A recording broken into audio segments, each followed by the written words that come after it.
noite, queridos irmãos, companheiros do Ideal Espírita. Que a paz do nosso Mestre Jesus possa permanecer conosco hoje e sempre. Conforme nos esclarece a nossa doutrina, todos nós somos espíritos imortais, vivendo mais uma experiência no corpo físico, dentro desse processo ascensional na qual nós nos encontramos inseridos.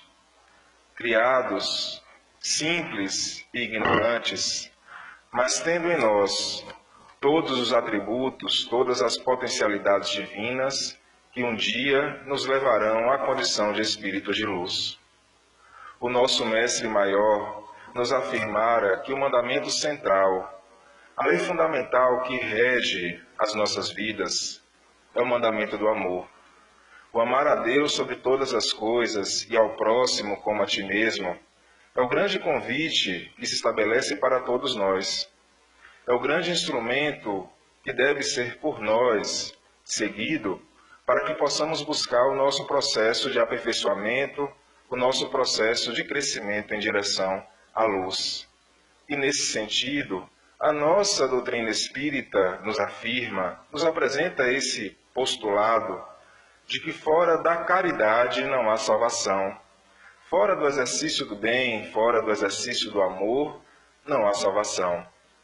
Portanto, refletir sobre a família, refletir sobre as nossas relações com os nossos filhos, com os nossos pais, é refletir sobre esse propósito fundamental das nossas vidas, que é o propósito de vivenciar o amor, que é o propósito de vivenciar o bem.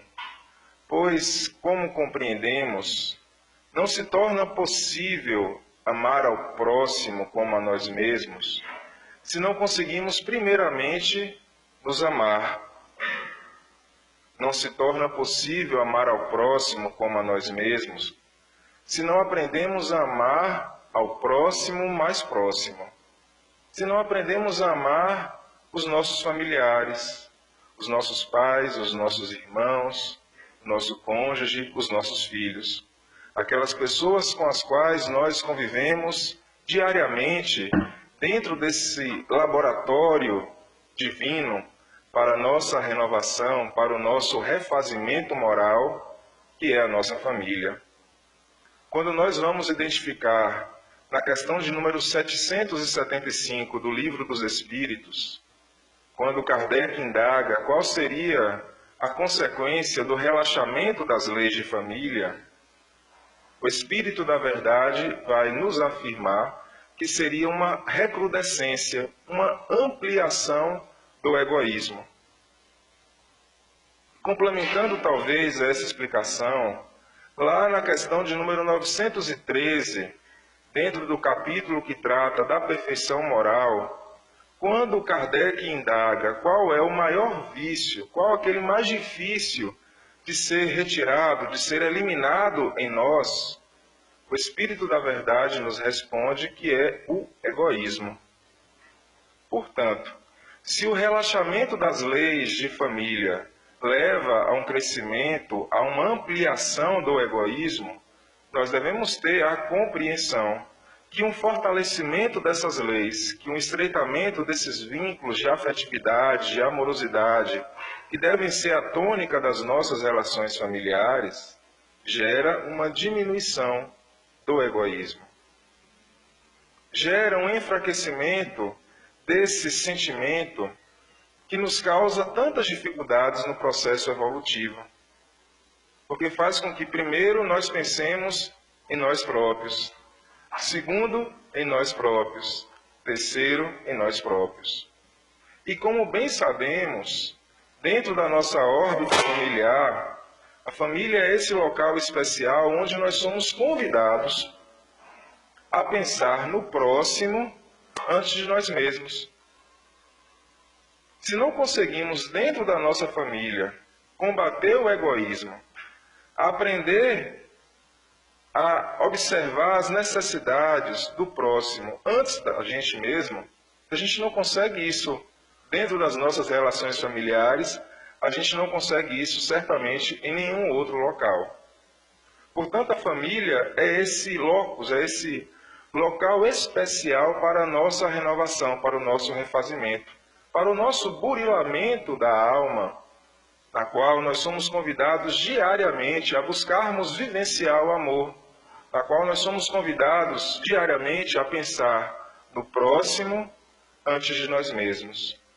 Mas também, como nos esclarece a nossa doutrina, quando a gente vai observar o Evangelho segundo o Espiritismo, lá no seu capítulo 14, que trata do honrar pai e mãe, nós vamos ter o esclarecimento de que, além da nossa família corpórea, nós temos uma família espiritual.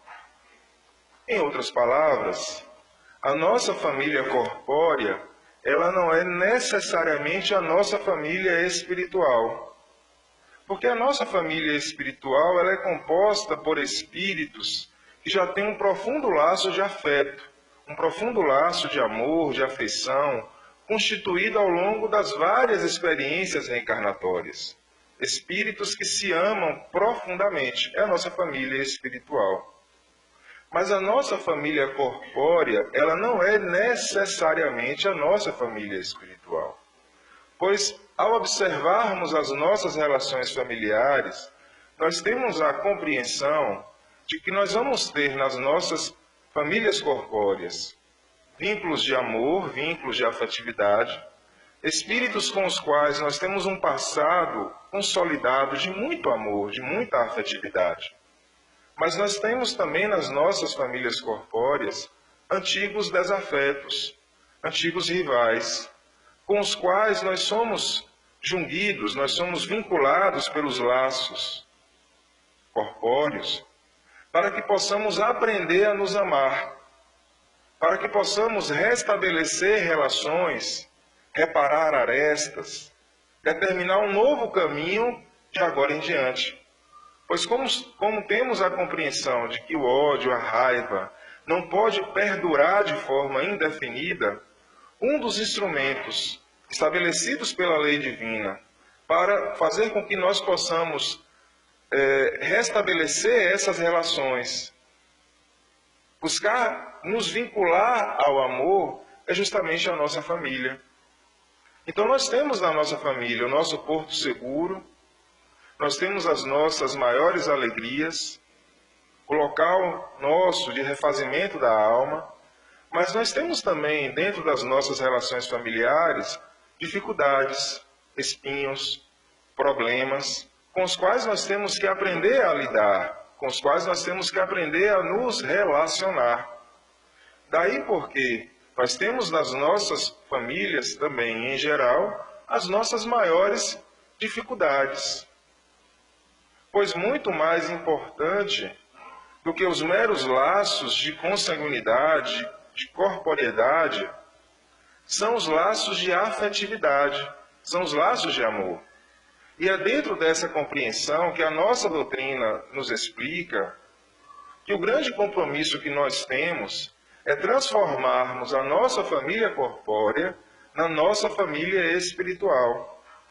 É buscar fazer com que as relações dentro da nossa órbita familiar sejam relações pautadas no afeto, no amor. Que nós possamos efetivamente dar os passos necessários para reconstruir relações, para refazer os laços com os nossos irmãos, com os nossos companheiros que compõem a nossa família corpórea. Pois bem, tendo então esta compreensão, tendo então essa premissa a estabelecer o nosso diálogo, as nossas reflexões nessa noite, nós adentramos então dentro dessa temática da relação entre pais e filhos, da relação que nos vincula aos nossos filhos, da relação que nos vincula aos nossos pais, a relação entre pais e filhos. E analisando esta temática, impõe afirmarmos, inicialmente, que os nossos filhos são espíritos. Da mesma forma que nós. Os nossos filhos são espíritos. E muitos dos quais, inclusive, bem mais evoluídos do que nós, do ponto de vista intelectual, do ponto de vista moral. Os nossos filhos são espíritos. A nossa doutrina espírita, lá na questão de número 207 do Livro dos Espíritos, vai nos afirmar que nós, na condição de pais, transmitimos para os nossos filhos uma herança, uma carga genética biológica, uma herança, uma carga genética que nos vincula nos laços corpóreos. Mas nós não transmitimos, do ponto de vista genético, do ponto de vista biológico, uma parentença moral. Nós transmitimos para os nossos filhos uma parentença física, mas não uma parentença moral. Porque, em verdade, nós somos co-criadores, mas com C minúsculo. Pois nós auxiliamos na constituição de um novo corpo físico. Mas o espírito, ele pré-existe. E o espírito fora criado por Deus, da mesma forma que nós, tendo a sua própria história evolutiva, com seus acertos, com as suas dificuldades. E, portanto, ele reencarna, trazendo toda essa bagagem gravada no seu próprio íntimo, no seu próprio eu mais profundo, que determina, que estabelece as suas possibilidades evolutivas, pois ele reencarna trazendo facilidades em algumas áreas, trazendo dificuldades em outras áreas, da mesma forma que nós. Mas, se não transmitimos para os nossos filhos uma chamada parentença moral, não significa dizer que nós, na condição de pais, não tenhamos uma enorme responsabilidade perante esses espíritos. Ao contrário, a nossa responsabilidade ela é enorme. Pois conforme também nos afirma o Livro dos Espíritos, lá na questão de número 208, na questão de número 363, os nossos filhos ao reencarnarem, ou melhor dizendo, esses espíritos ao reencarnarem na condição de nossos filhos, eles vão passar por um período da infância, que é um período mais propício a novos aprendizados, um período mais propício a novos ensinamentos. Pois, se todos nós, ao reencarnarmos, trazemos no nosso eu mais profundo, no nosso inconsciente, a nossa individualidade, constituída por essas reminiscências das vidas passadas, que determinam as nossas possibilidades evolutivas, se todos nós trazemos essa nossa individualidade, em cada experiência reencarnatória, nós constituímos uma nova personalidade. E essa personalidade que nós constituímos, ela vai ser diretamente influenciada, sem sombra de dúvida, diretamente influenciada pela nossa individualidade, por esse chamado eu mais profundo, ou seja, pela nossa bagagem reencarnatória, sem sombra de dúvida, mas ela também será influenciada a partir das lições, a partir dos aprendizados que nós recebemos na nossa família, a partir dos ensinamentos que nós recebemos nesse laboratório da alma, onde estamos tendo uma nova oportunidade de recomeço.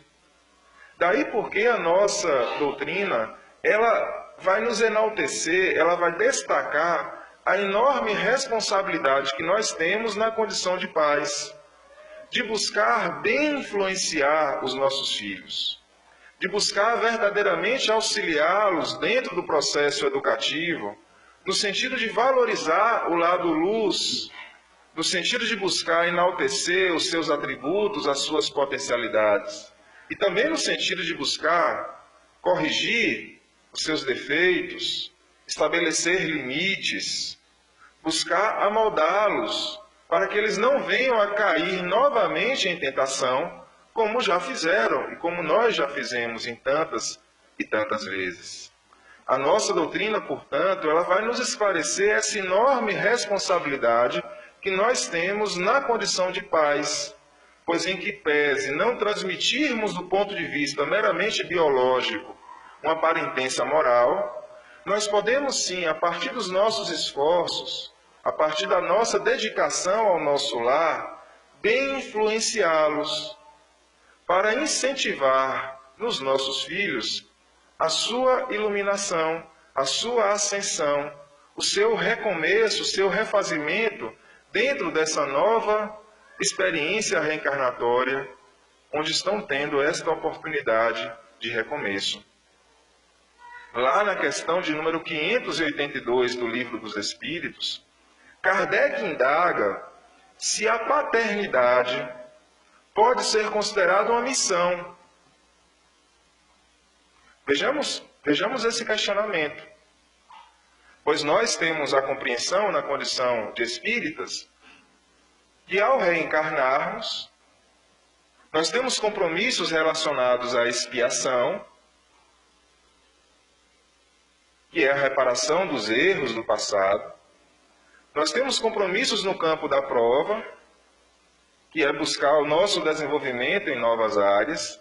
E nós temos compromissos também no campo missionário, que estão relacionados à atuação em área onde já somos relativamente desenvolvidos.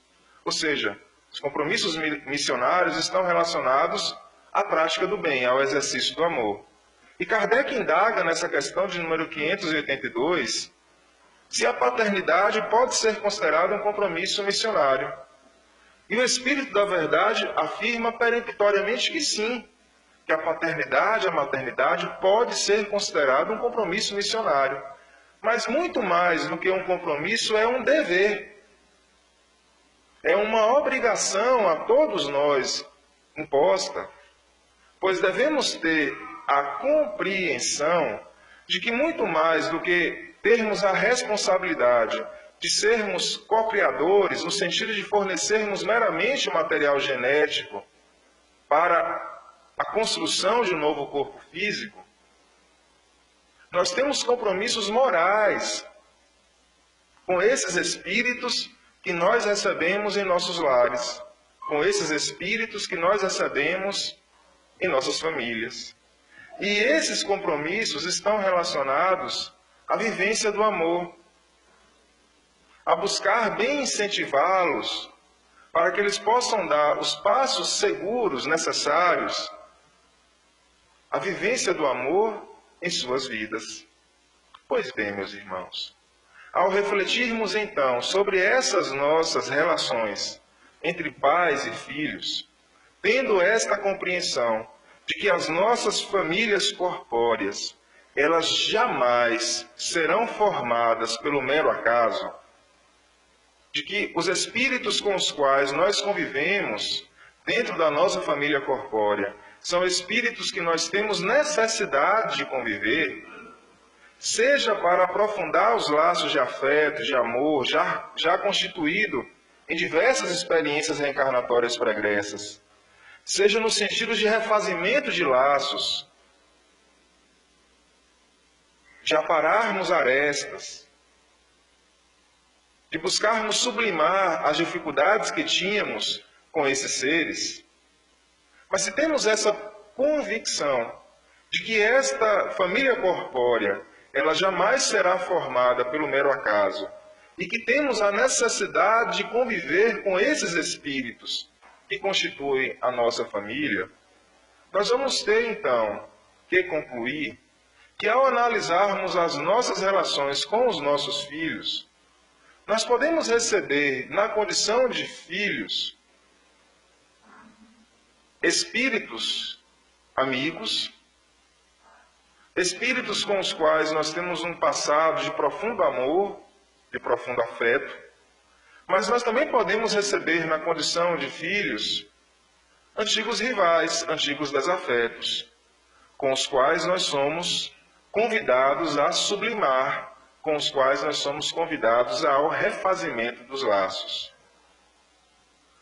Alírio de Cerqueira Filho, no livro Saúde das Relações Familiares, ele nos chama a atenção acerca desta questão, nos afirmando que nós, na condição de pais, devemos buscar analisar qual a natureza da nossa relação com os nossos filhos. Não no sentido de que nós devamos verbalizar para os nossos filhos, falar para eles que ele é um espírito com o qual nós tínhamos dificuldades no passado, provavelmente um antigo rival. Não nesse sentido. A Líria, inclusive, nos afirma categoricamente que antes da juventude eles não têm nem sequer o preparo para um diálogo desta ordem. Mas nós podemos, inclusive, ampliar e falar que um diálogo dessa natureza é muito difícil de ser travado em qualquer idade. E devemos ter a maturidade para verificar se isso será proveitoso em nossas vidas. Mas por mais que nós não vamos verbalizar isso para os nossos filhos, dentro do nosso processo de autoanálise, de autoconhecimento, que é tão necessário para que possamos buscar o nosso desenvolvimento, o nosso crescimento, é fundamental realizarmos essa análise. Pois, em que pese nós não nos lembrarmos conscientemente daquilo que nós fizemos ou deixamos de fazer, apesar de nós não lembrarmos conscientemente das relações com esses seres, com esses nossos filhos, das experiências reencarnatórias pregressas, isso está gravado no nosso inconsciente, no nosso eu mais profundo. E se trata de um antigo desafeto, se trata de um antigo rival, nós temos que ter um esforço redobrado. Nós temos que ter uma atenção muito mais especial na vivência do amor, em nos desdobrarmos nessas relações com esses seres, pois nós precisaremos conquistar a confiança deles.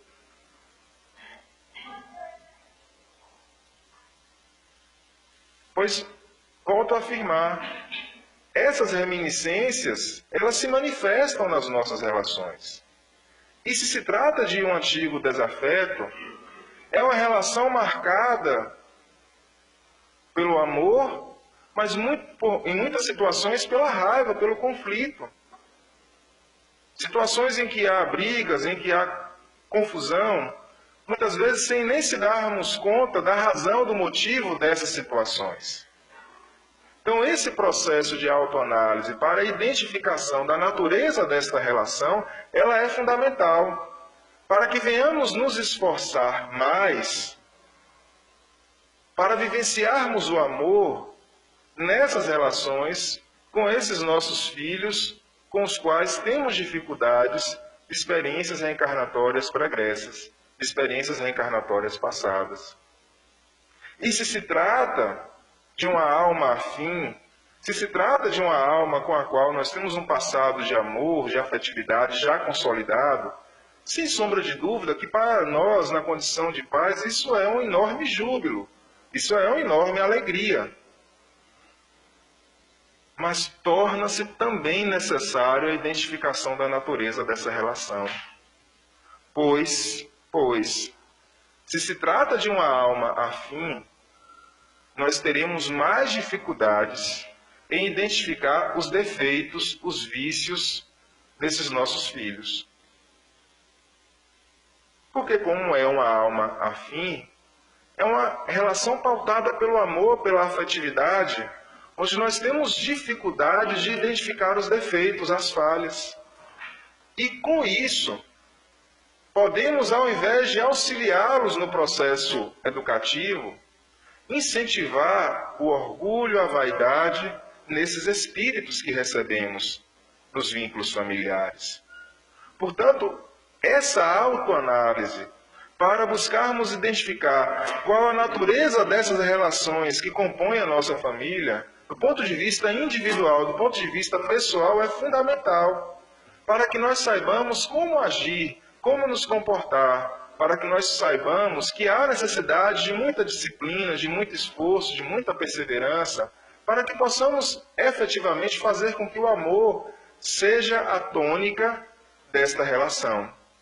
Meus irmãos, é evidente que ao analisarmos a questão da família, toda família ela é única, com as suas particularidades, com as suas necessidades, com as suas possibilidades, como somos únicos, cada um de nós. E, portanto, não há, evidentemente, uma receita de bolo, não há uma regra de ouro que a gente possa buscar, apresentar dentro dessas nossas relações familiares. Mas, ainda assim, a nossa doutrina espírita, ela vai nos apontar algumas orientações, algumas bases que são necessárias dentro desse processo educativo no qual nós estamos inseridos. E a base inicial, fundamental, apresentada pela nossa doutrina espírita, sem sombra de dúvida, é o amor. Nos afirmando a nossa doutrina que o amor deve ser o grande elemento, a grande tônica a caracterizar as nossas relações familiares. Que o amor jamais será excessivo. O amor deve ser a marca das nossas relações familiares. Mas ao analisarmos essa nossa relação com os nossos filhos, Alírio de Cerqueira Filho, nesse mesmo livro que nós mencionamos há pouco, Saúde das Relações Familiares, ele nos afirma que não necessariamente nós agimos com os nossos filhos pautados no amor, no seu sentido mais genuíno, na sua noção mais fundamental. Que muitas vezes nas nossas relações com os nossos filhos, nós pautamos as nossas relações no pseudo-amor e em outras situações ainda no chamado desamor. O pseudo-amor, que são aquelas situações onde nós fazemos chantagem psicológica, que nós queremos amoldar os nossos filhos para que eles se comportem, para que eles ajam da forma como nós achamos correto. E nós fazemos pequenas chantagens, como se nós não fôssemos mais amá-los, se eles se comportassem de maneira diferente, se eles agissem de forma distinta daquela como nós consideramos ideal. E transmitimos para os nossos filhos uma mensagem de que o nosso amor não é incondicional. Transmitimos uma mensagem para os nossos filhos como se o nosso amor fosse condicionado a eles se comportarem, a eles agirem de determinada maneira. Meus irmãos, ao fazermos isso, estaremos criando enormes dificuldades para aquele espírito dentro do seu processo de refazimento, dentro do seu processo educativo no qual se encontra inserido. E estaremos contribuindo para a formação de personalidades inseguras. Porque o amor é o fundamento para a constituição de uma personalidade segura, para que tenhamos a segurança de agirmos, de nos comportarmos da forma como achamos correto. E ao transmitirmos essas lições, ainda incorremos em um outro erro. Pois muitas vezes os nossos filhos se comportarão de uma maneira em nossa frente, e quando nós saímos, eles se comportam de outra. E assim nós não conhecemos os nossos filhos e não temos condições de buscar auxiliá-los dentro do processo educativo. Mas além dessa situação do pseudo-amor, que ainda marca muitas vezes o nosso processo educativo, ainda há uma outra tônica, ainda há uma outra forma de relacionamento, que é o chamado desamor. Nessa tônica de relacionamento do chamado desamor, nós pautamos o nosso processo educativo em relação aos nossos filhos, não no sentido de valorizar as suas qualidades, não no sentido de enaltecer o seu lado luz, mas no sentido de uma crítica feroz, de uma crítica contundente às suas falhas, aos seus defeitos. E vamos reforçando no processo educativo aquelas situações que nós identificamos como sendo falhas, aquilo que nós compreendemos como sendo a nossa verdade. E vamos criticando os nossos filhos, chamando às vezes de burro, de desengonçado, de feio, E vamos estabelecendo um processo educativo onde a crítica ela é contundente. Não nos apercebendo das graves dificuldades que isso gerarão naquele ser. Pois principalmente na infância, aquilo que nós, como pai, afirmamos para os nossos filhos é verdade. Então, se nós vamos reforçando esses aspectos negativos, eles crescem com essa marca definida. E isso irá gerar enormes dificuldades no seu processo evolutivo.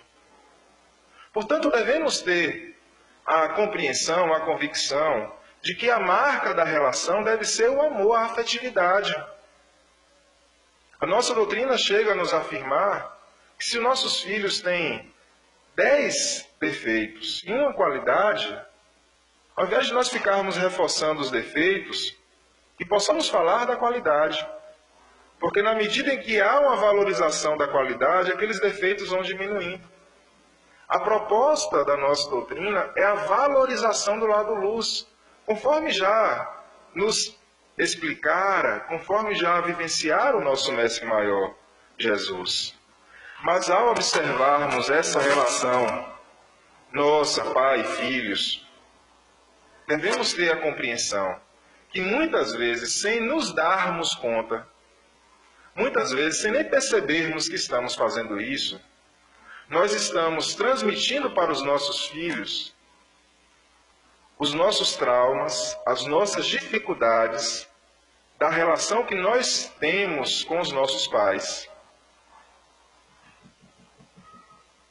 Muitas vezes nós estamos fazendo para com os nossos filhos o mesmo que os nossos pais fizeram para conosco, pois não conseguimos perdoá-los, pois não conseguimos aceitar esse processo educativo do qual fizemos parte.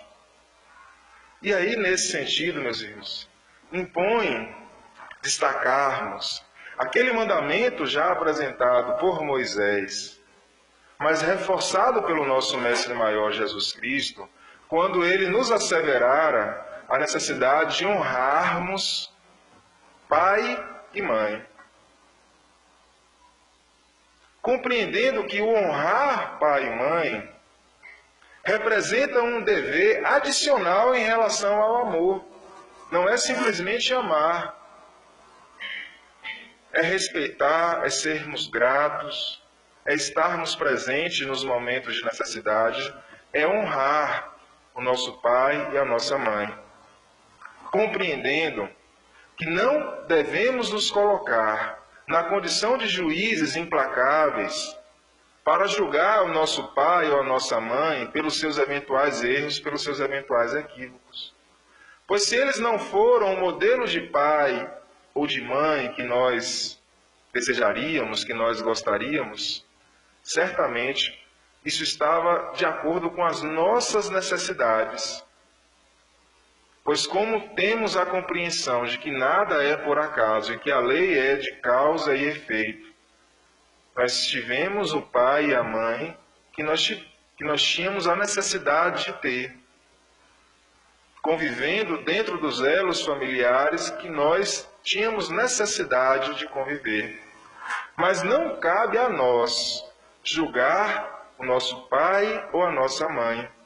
Se eles eventualmente cometeram equívocos, é uma questão deles para com a lei, para com o pai.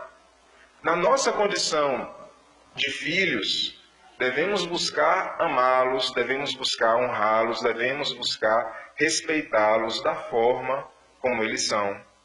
Meus irmãos, às vezes na nossa relação com os nossos filhos, a gente não se dá conta da importância da relação que nós temos com os nossos pais. Às vezes a gente não se dá conta disso. Às vezes a gente não se dá conta que mesmo sendo adultos, nós precisamos dar os passos necessários para o refazimento dos laços com os nossos pais. Se existem atritos, se existem dificuldades do passado, agora na condição de adultos, cabe a nós dar os passos necessários para o refazimento desses laços. Pois dentro da órbita familiar, na nossa visão da condição de espíritas, não cabe analisarmos quem está certo e quem está errado, pois essas relações são muito complexas.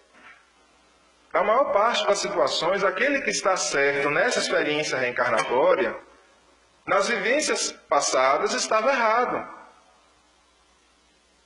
E para que possamos superar esse jogo de erro-acerto, de falhas recíprocas, cabe a nós dar os passos necessários para o refazimento desses laços, compreendendo que reencarnamos na família que devemos reencarnar, tendo o pai e a mãe que precisávamos ter, que precisávamos conviver. Portanto, meus irmãos, para que possamos amar plenamente os nossos filhos, para que possamos ter relações seguras, maduras com os nossos filhos, muitas vezes há necessidade de que nós possamos revisitar, que nós possamos refazer esses laços que marcam as nossas relações com os nossos pais. Porque apenas a partir do momento que nós o amamos, que nós o aceitamos da forma como eles são, é que nós vamos conseguir nos dedicar plenamente às nossas vivências em famílias com os nossos filhos. Pois bem, meus irmãos, nosso mestre Divaldo Franco, no livro Vivências em Família, ele vai nos afirmar que o amor não significa dizer que nós não devamos ter limites, que nós não devamos impor disciplina, que nós não devamos impor ordem nas nossas relações com os nossos filhos. Que, em verdade, o estabelecimento de limites, o estabelecimento de disciplina é um ato de amor. Alberto Almeida, no livro Pais e Filhos, Fortalecendo Vínculos, ele nos propõe a análise e a compreensão que dentro das famílias há 3 ordens de relação. Há a relação entre os cônjuges, a relação entre o casal, há a relação entre os irmãos e há a relação entre os pais e os filhos. Que são 3 órbitas de relações distintas que devem compor as nossas famílias. E que nessas relações devem existir limites. Devem existir balizas. Que se em uma família essas relações, essa natureza das relações entre pais e filhos, entre os cônjuges, entre os irmãos, não tem limites, nós teremos uma família disfuncional. Uma família que não estará dentro de um processo educativo seguro, dentro de um processo educativo maduro. Alírio de Cerqueira Filho, no livro Saúde das Relações Pais e Filhos, é um outro livro dele, né? Ele tem Saúde das Relações Familiares, mas no livro Saúde das Relações Pais e Filhos, ele vai nos afirmar que dentro dessa relação pais e filhos, nós temos que ter hierarquia. Nós temos que ter hierarquia. Que há necessidade de que os pais mandem e que os filhos obedeçam. Vejamos que se a gente analisa as explicações apresentadas por Divaldo, por Alberto Almeida e por Alírio de Cerqueira Filho, eles estão falando da mesma coisa, só que utilizando-se de expressões distintas, de uma forma distinta para transmitir o mesmo ensinamento. Há necessidade de se ter limites, há necessidade de se ter disciplina, há necessidade de se ter hierarquia nessas relações pais e filhos. Mas conforme também nos esclarece Alírio, essa hierarquia, ela não pode ser mais como era lá na geração passada, onde os pais mandavam, Os filhos tinham a necessidade de obedecer, sem que houvesse a possibilidade de diálogo, sem que houvesse a possibilidade de conversa, sem que houvesse a possibilidade de entendimento. Deve existir hierarquia, mas uma hierarquia pautada no amor, na afetividade. Uma hierarquia onde a autoridade dos pais seja uma autoridade moral. Porque como os nossos filhos são espíritos cada vez mais evoluídos, notadamente no aspecto intelectual, eles não querem mais simplesmente obedecer por obedecer, porque nós estamos mandando. Eles têm a necessidade de compreender, de entender, de dialogar. E eles questionam, eles refutam. Então, se nós estamos falando uma coisa, mas estamos fazendo de outra forma, eles vão nos pegar nos nossos próprios equívocos. Pois eles vão falar, você está dizendo uma coisa, mas você faz de outra. Daí porque a autoridade que se impõe dentro das relações familiares nos nossos dias deve ser uma autoridade moral. E aí está o nosso maior desafio. Porque a autoridade moral ela está centrada no exemplo. A autoridade moral está centrada na compreensão que para que nós possamos educar, nós temos que nos educar antes. Nós temos que nos esforçar para darmos os bons exemplos. Mas compreendendo que o estabelecimento de limites, o estabelecimento de regras claras é fundamental dentro do processo educativo. É fundamental dizer não. É fundamental ter hora para dormir. É fundamental ter hora para estudar. É fundamental estabelecer regras. As regras são necessárias dentro do processo educativo.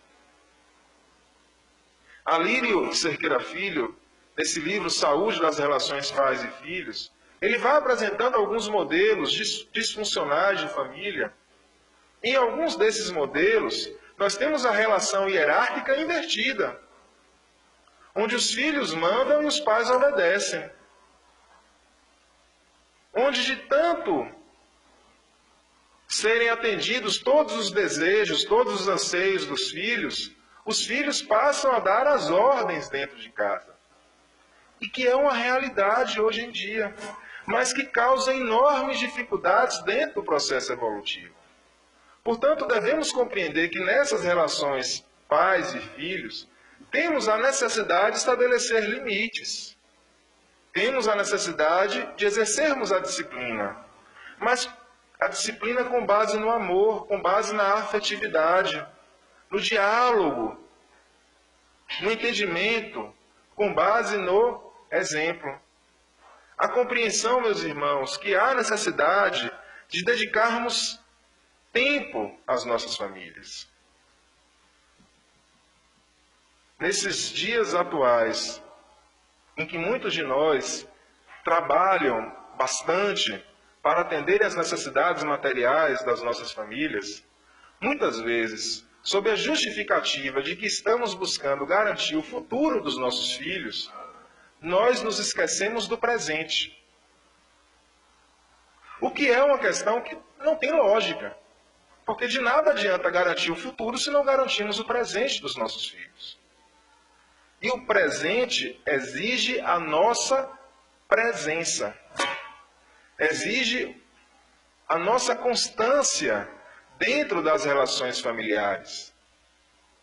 Compreendendo que apenas a partir do momento em que efetivamente nos fazemos presentes dentro da nossa família, é que nós vamos conhecer os nossos filhos. E com isso nós poderemos buscar auxiliá-los dentro do processo educativo. Mas que há necessidade que possamos nos esforçar para estarmos convivendo em família, para estarmos efetivamente dando o melhor de nós para a educação desses nossos filhos dentro da nossa órbita familiar. O estabelecimento, meus irmãos, de uma base de religiosidade. A compreensão da importância da religião em nossas vidas, da religião em nossas famílias. Pois se nós, na condição de pais, escolhemos a roupa dos nossos filhos, escolhemos onde eles vão estudar, nós devemos ter a compreensão que nós também devemos escolher a religião dos nossos filhos. E se quando eles se tornarem adultos, eles quiserem seguir outra religião, não há problema, é uma escolha, é o livre-arbítrio de cada um. Mas a base estará plantada, a semente estará lançada. Mas que nessas fases iniciais do desenvolvimento, cabe a nós darmos essa base da religiosidade, buscando trazer os nossos filhos para a nossa doutrina espírita, buscando inseri-los na evangelização, na juventude, buscando dar o exemplo dentro das nossas relações familiares, da importância da religião em nossas vidas. Meus irmãos, ao analisarmos essa relação entre pais e filhos, sem sombra de dúvida, nós devemos ter a compreensão que os nossos filhos, a depender da fase, a depender da etapa de desenvolvimento em que eles se encontram inseridos, as necessidades serão distintas. A forma desse processo educativo também deverá ser distinta. Porque na fase da infância, notadamente até os 7 anos, é a fase em que o ser se encontra mais aberto a novos aprendizados, a novos ensinamentos. E é a fase, é um momento especial dentro das nossas relações familiares para nós firmarmos o elemento fundamental dessa relação, que é o amor. Até os 7 anos, até essa fase da infância, é um momento fundamental para nós buscarmos fortalecer e estreitar esses laços de afetividade, de amorosidade com os nossos filhos. Compreendendo que, apesar das limitações biológicas, daquela fase de desenvolvimento em que ele se encontra, o espírito é maduro. E o espírito encontra-se aberto nesta fase a novos ensinamentos. E cabe a nós, pais, buscarmos ter um olhar atento nesses momentos para a correção de vícios, para a correção de defeitos. Termos um olhar atento para enaltecer as qualidades, os atributos, as potencialidades desses nossos filhos. Compreendendo a relevância da infância, a relevância desse momento de aprendizado na vida daquele ser. Nessa etapa, a nossa função, sem sombra de dúvida, é uma função diretiva. É uma função de direção na vida dos nossos filhos. Nós devemos buscar conduzi-los. Nós devemos buscar indicar os caminhos a serem seguidos. Mas dessa fase da infância e posteriormente da chamada segunda infância, nós teremos uma outra etapa, que é a fase da adolescência, que nos dias atuais tem sendo ampliado, essa fase da adolescência, sendo que muitos especialistas têm compreendido que essa fase hoje ela vai dos 10 aos 20 anos, que é essa fase de mudança, que é essa fase de transição da infância para o homem adulto. E nessa fase da adolescência, há outras características. Porque como aquele espírito, ele está completando o seu processo reencarnatório nessa fase, está voltando a ter as mesmas características que já lhe marcam a diversas experiências reencarnatórias, na fase da adolescência é natural que os filhos busquem um maior distanciamento dos pais. É natural nessa fase que os filhos busquem uma maior independência, para que possam se mostrar como verdadeiramente são, para que possam ter a liberdade para apresentar suas características de espírito que é. Mas, se na fase anterior da infância, nós firmamos esse laço de amorosidade, de afetividade, esse laço encontra-se robusto, na adolescência, o nosso filho buscará a independência, mas regressará ao caminho. Regressará porque a base do amor, da afetividade, estará centrada, estará demarcada. A nossa doutrina, ela vai nos propor que nessa fase da adolescência, que nós, na condição de pais, possamos buscar identificar o que é fundamental no processo educativo. Aquilo que é fundamental, nós não devemos abrir mão. Mas nas questões de menor relevância, que nós possamos dar espaço ao jovem se manifestar do jeito que é. Porque nessa fase da adolescência, daquela função diretiva que havia na infância, vai se desdobrando para uma função agora que vai ser orientativa diretiva. Não vai ser apenas mais de direção. Vai ser de orientação e direção. Mas respeitando em muitas situações o livre-arbítrio, a maneira como aquele jovem, como aquele espírito é. Então, nas questões fundamentais não devemos abrir mão, mas nas questões de menor relevância, irmos dando espaço ao jovem se manifestar do jeito que ele é. Apresentando, inclusive, uma figura de linguagem, né? Que seria como se fosse soltar pipa nessa fase de adolescência. Quando a gente observa que o jovem tem segurança, nós vamos dar mais liberdade para que a pipa possa subir. Quando a gente observa que o jovem se encontra inseguro, ameaçando cair em tentação, em dificuldades, nós puxamos o fio. Nós diminuímos a liberdade. Porque ele não tem condições ainda, apesar de desejar, apesar de querer, ele não tem condições ainda de viver plenamente a sua vida. Há necessidade da nossa orientação, há necessidade da nossa presença na condição de pais, mas há necessidade também de buscarmos dar liberdade aos jovens nesse momento especial das suas vidas, para que posteriormente cheguemos à situação em que nós nos encontramos hoje, que é a fase de maturidade, que é uma fase em que os nossos compromissos com os nossos filhos maduros, não tenho filhos maduros ainda, mas os nossos compromissos com os nossos filhos maduros permanecem, mas já em um outro patamar, porque nesse momento a função será meramente orientativa, porque aquele processo reencarnatório já se completou, já estabelecemos a base, já demos o alicerce, e aquele espírito agora, ele já tem condições de realizar suas próprias escolhas. Portanto, meus irmãos, a compreensão que dentro dessa relação entre pais e filhos, a tônica, o fundamento central, deve ser sempre o amor, mas que o amor não significa ausência de limites, que o amor não significa ausência de não.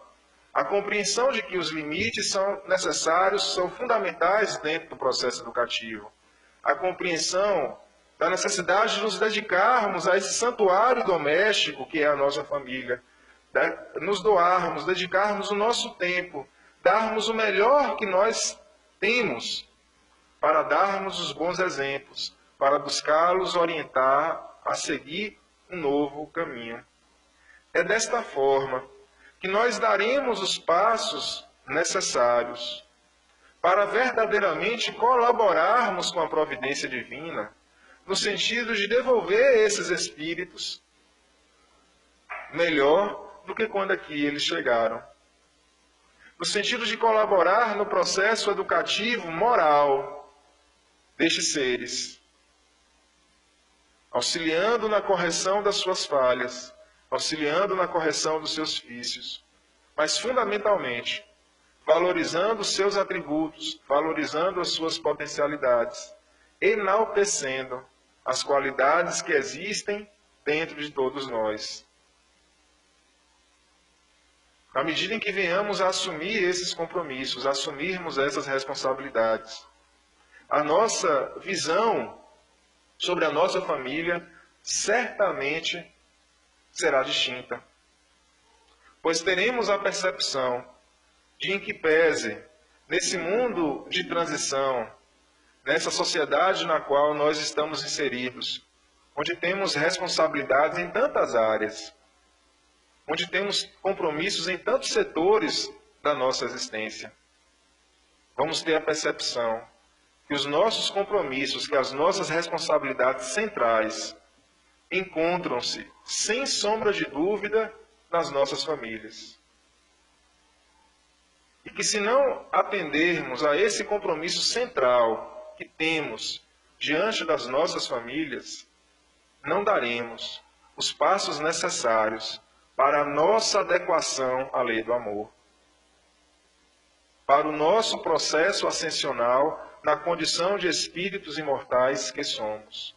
Portanto, é fundamental que venhamos a valorizar cada vez mais as nossas famílias, com as qualidades, com as dificuldades que são a ela inerentes, mas tendo a percepção de que, da mesma forma que não há um jardim bonito, florido, se não houver uma pessoa para cuidar, para regar, para trabalhar naquele local, nós não teremos uma família onde o amor, a harmonia se façam presente.